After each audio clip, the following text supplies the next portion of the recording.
बिस्मिल्लाहिर्रहमानिर्रहीम, अस्सलाम वालेकुम। नॉलेज टीवी में खुश आमदीद। आज की वीडियो बड़ी ज़बरदस्त होने वाली है उन तमाम सरकारी मुलाजमीन के लिए जो दफातर में काम करते हैं या अपने घरों में आजकल बैठे हुए हैं। तो अपनी वो पे फिक्स के बारे में मैं आज आपको मुकम्मल मालूमात दूंगा कि पे कैसे फिक्स की जाती है, उसका क्या तरीक़ेकार है और रीफिक्सेशन कैसे की जाती है। मिसाल के तौर पर एक बंदा को अगला स्केल मिलता है तो उसी वक्त दिसंबर की इंक्रीमेंट भी उसके नज़दीक होती है, तो उस सूरत में वो पहले दिसंबर की इंक्रीमेंट लेगा, उसके बाद अपनी रीफिक्सेशन करवाएगा। इसके मुकम्मल तरीक़ेकार मैं आपको बताने वाला हूं।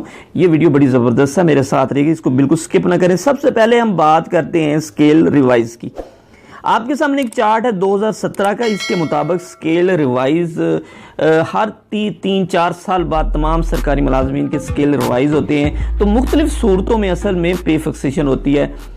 पहली सूरत तो यह है कि जैसे जो बंदा न्यू अपॉइंटी होता है, अपॉइंटमेंट उसकी नई होती है, तो उस सूरत में उसकी जो है फिक्सेशन होती है। दूसरी सूरत में यह है कि अपग्रेडेशन की सूरत में, टाइम स्केल मिलने की सूरत में या उसको प्रमोशन होती है, तो इस सूरत में भी उसकी पे फिक्सेशन होगी।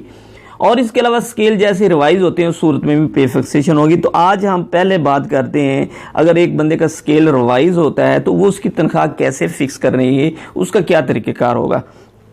आपके सामने एक चार्ट है 2016 को एक बंदे का स्केल नंबर 10 में वो काम कर रहा है। अब आप देखें कि वो स्केल नंबर 10 में वो बंदा काम कर रहा है। अब वो स्केल, उसका जो स्केल रिवाइज हो गए हैं 2017 में, अब 2016 से 17 में तनख्वाह को कैसे फिक्स करेंगे। अब देखिए 2016 में उस बंदे की तनख्वाह है 13,530 रुपए। अब उसको फिक्स करेंगे 2017 में वहां पे जहां पे 13,530 से ज्यादा की स्टेज होगी, यानी 13,530 से ज्यादा जहां पे अमाउंट होगी, स्टेज होगी, बेसिक पे होगी, वहां पे उसको फिक्स करेंगे। मिसाल इसकी यूं ले लें कि 13,530 को 12,960 पे तो नहीं कर सकते। 13,530 से ज्यादा कौन सी रकम है? 13,760 रुपए। अब ये 13,760 रुपए उसकी तनख्वाह फिक्स होगी, उसकी स्टेज भी पीछे चली गई। इस तरीके से ये तनख्वाह यहाँ पे फिक्स कर देते हैं, इसको कहते हैं पे फिक्स करना। इसके बाद आप पे प्रोविजनली करेंगे, उसकी स्टैंप में आपको बताऊंगा, और उसके बाद आप अकाउंट ऑफिस की वेरिफिकेशन करवाएंगे। अब हम चलते हैं दूसरी तरफ कि अगर एक बंदे को स्केल मिलता है, स्केल नंबर अपग्रेडेशन उसकी होती है या उसकी प्रमोशन होती है या उसकी टाइम स्केल मिलता है, तो उसको उस सूरत में आप कैसे तनख्वाह फिक्स करेंगे। तो जब हम पहले अपग्रेडेशन की बात करते हैं कि आजकल जैसे क्लर्क साहबान के स्केल अपग्रेड हुए हैं, तो 2017 का जो स्केल चार्ट है उसके मुताबिक की बात करेंगे।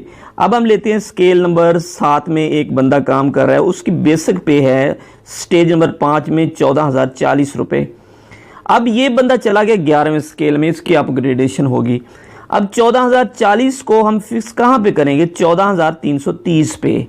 14,040 से ज्यादा जहां पे स्टेज बनेगी वहां पे उसको फिक्स कर दें। ये होता है फिक्स करने का तरीका। अब इसकी 14,040 को 14,330 11 स्केल में फिक्स करेंगे। अब इसकी स्टेज में भी कमी आ गई, इस तरीके से उससे बहुत ज्यादा फायदा हो गया।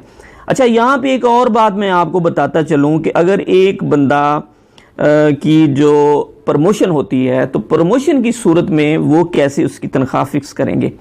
आपके सामने स्केल नंबर 2017 की बात करें तो आजकल वही चल रहा है, उसके मुताबिक प्रमोशन होगी। देखिए 2017 में एक बंदा स्केल नंबर 10 में काम कर रहा है, तो उसकी 16,960 रुपये उसकी बेसिक पे है। अब उसको 11 में उसकी प्रमोशन हुई है 11 स्केल में, तो उसकी तनख्वाह बन गई 16,960 से अगली स्टेज आती है 16,970। अब 16,970 पे उसकी तनख्वाह को फिक्स करेंगे। यहाँ पे एक और बात खास बताता चलूं, प्रमोशन की सूरत में आपको एक प्री मैच्योर इंक्रीमेंट मिलेगी। आप जब इसको 16,970 प्री मैच्योर का मतलब ये होता है कि एक आजादी तौर पर इंक्रीमेंट मिलती है। अगली स्टेज में जब आप तनख्वाह फिक्स करते हैं तो उसकी जो तरक्की होती है, इंक्रीमेंट होती है, उससे अगर आपको कम फायदा हो रहा है तो आपको नेक्स्ट स्टेज मिल जाएगी। अगर आपको उस इंक्रीमेंट से ज़्यादा फ़ायदा हो रहा है तो फिर आपको प्री मेच्योर नहीं मिलेगी। जैसे 16,960 और इसकी जो इंक्रीमेंट 880 रुपये। अब यहाँ पे जो फ़र्क है 10 रुपये, इसका मतलब ये हुआ कि इसमें आपको प्री मेच्योर का आपका इसमें हक है। आप अब ये तनख्वाह 17,850 पे फिक्स होगी, इसमें आपको फ़ायदा हो गया। अब एक और सूरत में चलते हैं कि तनख्वाह अगर हम एक बंदा एक स्केल में काम करता है तो उसको रीफिक्सेशन कैसे करेंगे। उसकी मैं आपको एक मिसाल देता हूं कि एक बंदा है, जब भी आप इंक्रीमेंट लगती है तो उसके लिए 6 माह से ज़्यादा का दौरानिया आपके पास होने की सूरत में ही इंक्रीमेंट लगती है। अब एक बंदे की प्रमोशन हुई है जून के बाद, उसका जो दौरानिया है इंक्रीमेंट का वो कम हो गया। अब अगले स्केल में अगर जाता है तो दौरानिया कम हो जाता है, इसलिए उसको उसकी जो सालाना इंक्रीमेंट है वो खतरे में पड़ जाती है। अब वो क्या करेगा, मैं आपको इसको कहते हैं रीफिक्सेशन करवाना। इसके लिए ऑप्शन देनी पड़ेगी। उसका तरीकेकार ये है कि एक बंदा आपके सामने एक स्टेज है, स्केल नंबर 7 में एक बंदा काम कर रहा है, उसकी बेसिक पे है 14,040 रुपये। 5वें स्टेज की भी वो काम बात कर रहा हूँ मैं। उसके अलावा अब उसकी प्रमोशन होती है 11वें में, 11 स्केल में टाइम स्केल उसको मिलता है या अपग्रेडेशन उसकी होती है। अब उसको जो टाइम स्केल या अपग्रेडेशन पैकेज मिलता है वो मिलता है जून, जुलाई, अगस्त में किसी भी डेट में। अब अगर इसके 11 स्केल में वो चला जाता है तो उसको जो इंक्रीमेंट का हक है वो नहीं मिलेगा, उसका इंक्रीमेंट खतरे में पड़ेगी सालाना। अब उसकी रीफिक्सेशन कराने का ये तरीका है कि वो पहले वो ऑप्शन देगा कि मुझे पहले स्केल, जिस स्केल में मैं काम कर रहा हूं उसकी सालाना इंक्रीमेंट दें।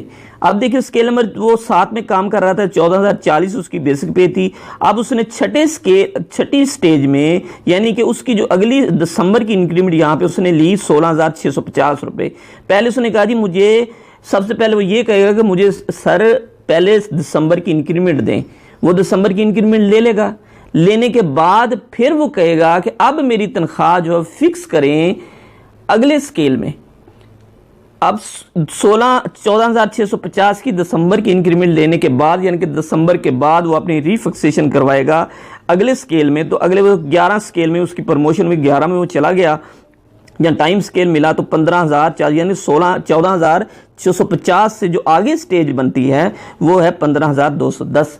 तो इस तरीके से उसको ये फ़ायदा हो गया रीफिक्सेशन का। इस तरीके से बहुत सारे लोग ऐसे हैं जिनकी सर्विस बुकों में इस तरह की बहुत सारी गलतियां हैं, वो अपनी सर्विस बुकें देख सकते हैं। आज आपको मुकम्मल इसके बारे में पता चल गया रीफिक्सेशन कैसे होती है और फिक्स तनख्वाह को कैसे करते हैं। अब हम बात करते हैं पे प्रोविजनी के। सामने आपके सामने इस तरह की एक स्टैंप बनी हुई है, इसके मुताबिक आप पे प्रोविजनी की स्टैंप बना सकते हैं, हाथ से भी लिख सकते हैं पे प्रोविजनी फिक्स ऑन फलान डेट से फलान डेट, और आगे इसका मुकम्मल इस तरह की आप बना सकते हैं।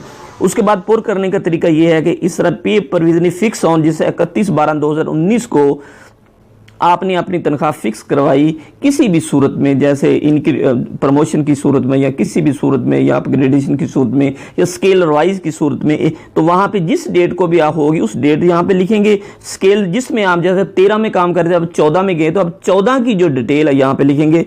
BS 14 में आप गए हैं, उसका मुकम्मल जो मिनिमम और मैक्सिमम तनख्वाह आएगी और कहाँ पे फिक्स हो रही है वो यहाँ पे लिखेंगे और नेक्स्ट इनकम 1/12/2020 को मिलेगी। इस तरीके से आप पे प्रोविजनली करेंगे और सर्विस बुक पे दर्ज करेंगे। आज की ये बड़ी अपडेट थी सरकारी मुलाजमीन के हवाले से। Thanks for watching. अपना ख्याल रखिएगा।